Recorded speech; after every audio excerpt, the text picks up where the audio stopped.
My mother was an artist. She painted oil and acrylic paintings, dabbled in watercolors over the years, but her main thing was oil paintings. She was quite successful, quite well known locally. That was as far as it went. I'll say regionally.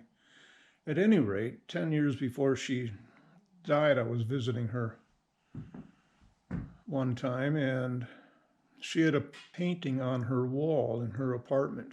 And I knew the location where she had painted that, which is now changed. It was a cow pasture that went down to the edge of the water of Long Lake. And she said, well, you can have that after I'm gone. So put your name on a Post-it note or on the back of the frame, and then it'll be yours.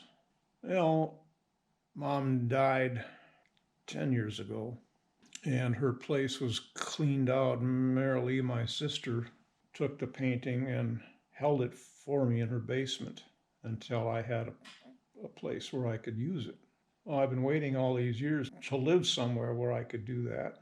And I finally brought the painting here, and with all of the unfinished walls, haven't really thought much about hanging it until a few days ago. I've had this up in the loft in safe keeping, and I'm very happy to have it up here. And all of my kids, all three of them, have, when Mom died, all of her paintings, she sold a lot of paintings, hundreds through the years, are hanging in people's houses, but all of her artworks that weren't owned by somebody else were donated, or I don't know where all they went, but they're all gone. And my kids have asked through the years, are you sure there aren't any paintings of Nana's that I could have one? No, there isn't. So that's neat. I'm happy to have a bit of Mom, and the subject of this painting was everybody loved that little shady birch location that went down by the lake, which is now, there's houses built up, boat lifts and jet skis, and we're gonna go outside. It's up to 1 below zero. Holy mackerel, it's a heat wave.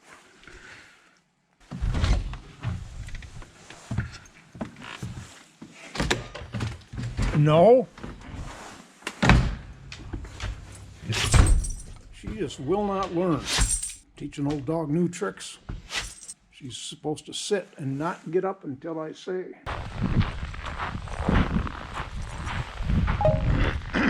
Well, there's still wind. We're going to the mailbox. We both need to get out and move. I sound angry. I'm not angry. I'm just so ready to be able to be outside for more than a rush job back and forth to the mailbox.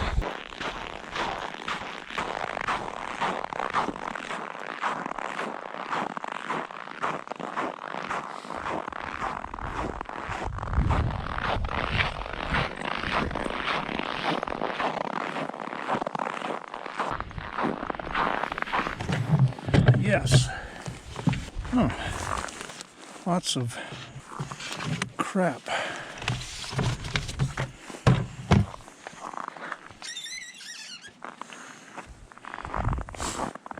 And this is a replacement RAM module for my computer.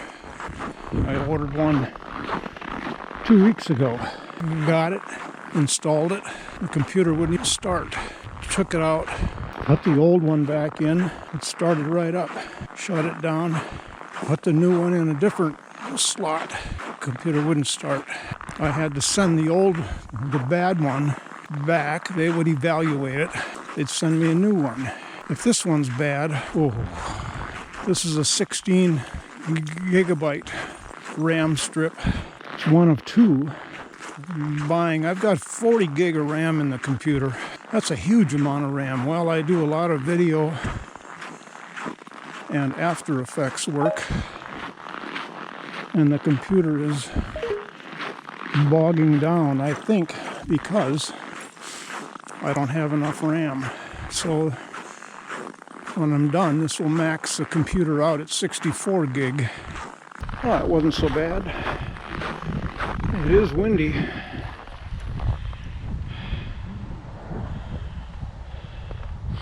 But it's not enough to... Oh, I wouldn't want to be out here for another half hour. That's Suki. She loves to hang back and be independent. So now I just go in the house and ignore her. Within 4 or 5 minutes, she'll be back up on the deck here, wanting to get in. She's got to be independently in charge. Yeah, she's nosing her way up the steps. I hate it when I have uploaded a new episode. I've gone through all of the details, all of the checks. I even have a checklist. Uploaded it Sunday maybe? This is Wednesday. And I was going over the same episode on the computer where I create it and render it. And I looked at the beginning opening titles and stuff where I had placeholder text. Words here, more words here, yet more words here. I thought, oh no, please, no. I went and looked at the version online that I had uploaded. Sure enough, somehow I missed that in the checklist. Being too hasty. I'm at the point now I'm afraid to upload anything because it seems like I miss. And I miss more things. More things get missed. It's got to be extra diligent about the checklist, I guess. What more can I do? Let's go see how far Suki's made it. Yep, there she is. Okay.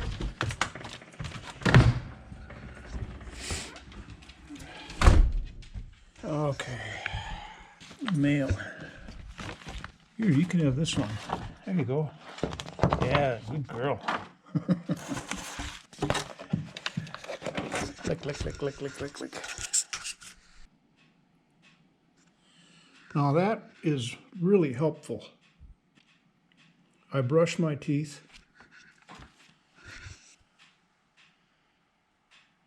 I guess I go potty. Well, I've already taken off my jeans and my t-shirt. I walk over to the bed. I pull the covers back. I put my reading glasses on and my hat. Hat is important because it shades my eyes from the overhead light. I brush my feet off against each other, against my ankles. I get into bed. I lay down in the magical warmth of a preheated electric blanket bed. Oh my God. And then I read. And then I turn off the light, I turn over, and I'm out for the next 5 hours, 6.5 hours. But it's a good thing that Consumer Reports try medication.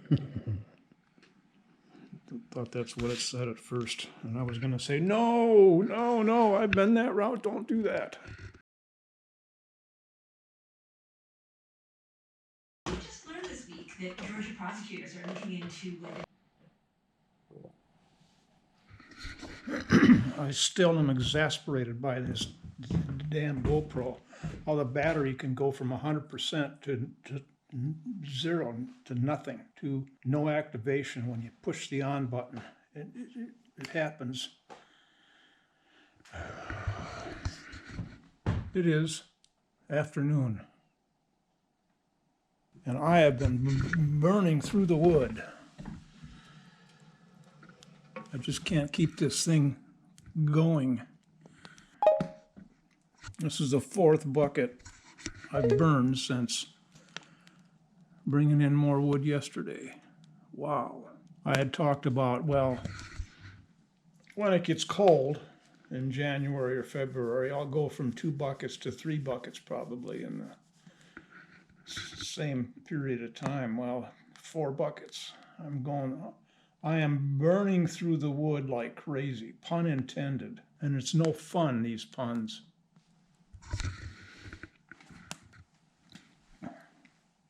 She doesn't care. She's in the sun.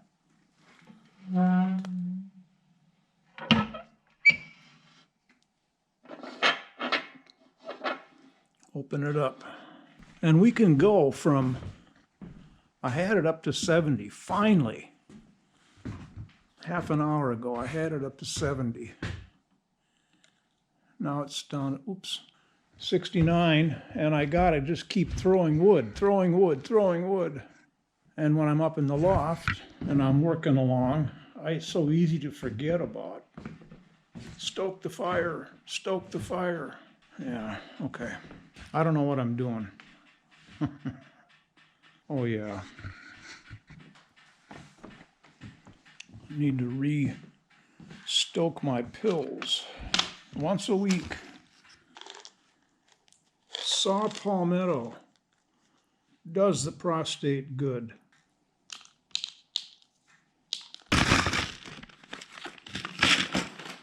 Think I'm a drug addict.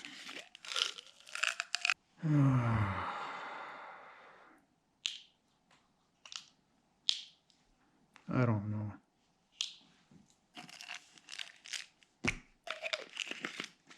All of this came about, at least most of it came about, after I had my open heart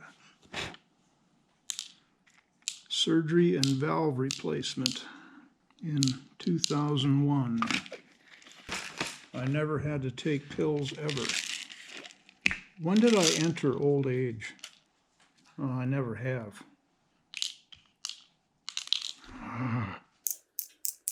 When I look in the mirror, I realize I have entered old age. Older age. You know, I've been doing this for so many years, you'd think I wouldn't have to pause to think about what section some of these pills go into. I kind of change my mind every time I do it. Oh, here we go. Dog hair. Jesus.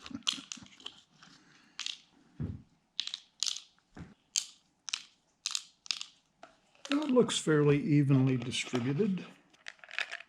Any of you ever had gout? Before I moved from Wisconsin, well, this was probably 2 years, 3 years before I moved to Minnesota. My feet began hurting really badly. It was difficult to walk, sharp, stabbing pains. Went to see my nurse practitioner. She took one look at my feet and listened to what my complaints were. And she said, "This is a classic case of gout." I denied it and called her a liar for impugning my health. It was gout. I guess I'm finished here. No, I'm not. I gotta do the warfarin. Having an artificial heart valve, a metal heart valve, they are prone to create blood clots. Done.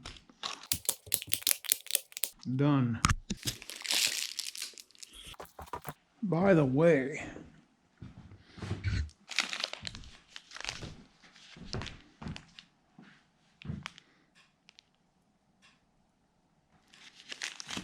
I bought dates at the co-op because I wanted to. I make bran muffins a lot. I'm really watching my sugar and flour intake. These bran muffins are fairly easy and quick to make, and they don't have any sugar in them. The sweetener is molasses. I like to put raisins or something in it, give me a little bit of fruit. I thought, dates, My mother made date bars back when I was a kid. Oatmeal on top, I don't remember what, but man, oh man, they were good. Let's put dates in the bran muffins. I found a package of chopped dates at the grocery store. They're enhanced by dextrose sugar. So I thought, well, I'm going to go to the co-op. I mean, I used the dates. I bought the dates. They didn't really do anything for me, either one way or another.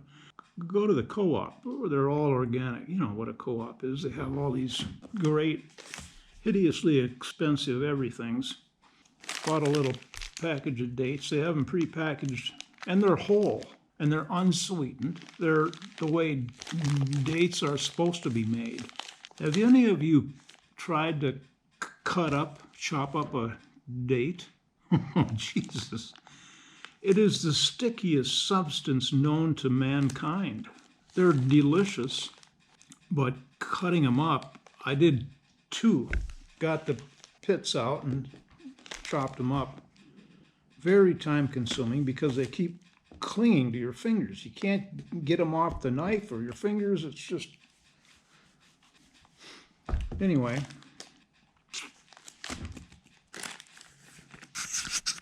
I have really been enjoying red grapefruit this year. They are large and they are, well, sweet isn't really the word, but they're completely enjoyably edible without any sweetener added. And I've finally figured out how to section these so that the sections lift right out with a spoon.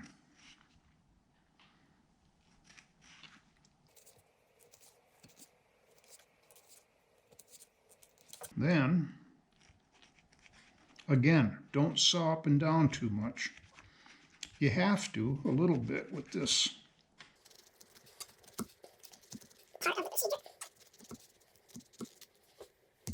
Then, get a spoon and get happy. And the seeds are even good. Seeds. Delicious.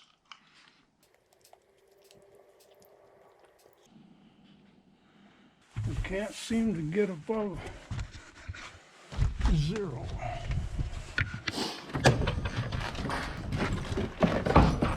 And we haven't for a week. Oh, a week and a half, actually. I'm going to see if I can make it out to the mailbox. I don't think so.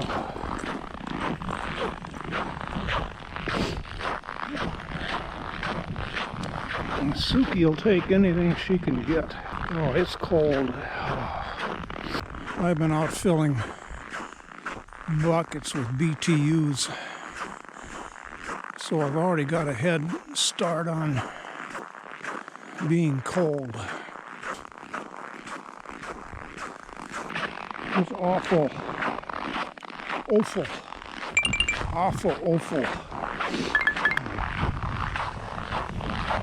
I guess this builds character, huh? Well, the flag is up.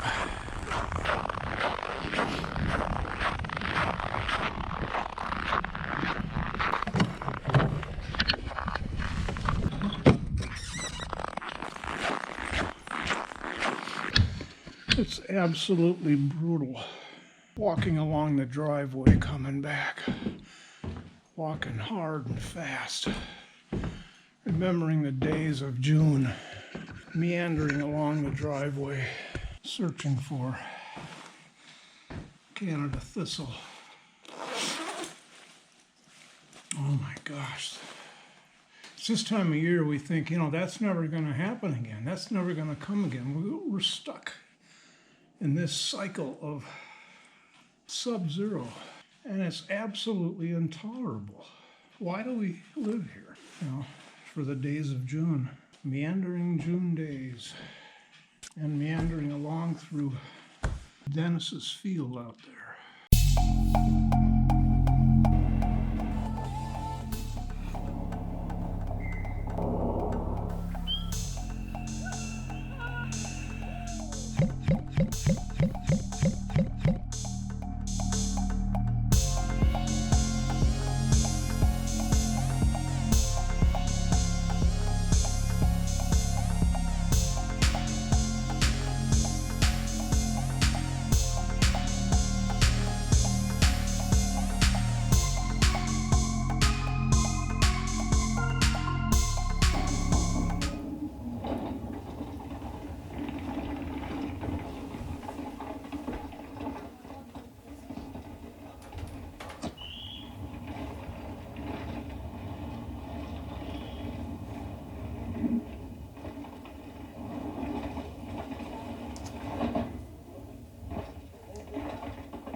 Thanks for watching. Be sure to hit the like button. See you next time.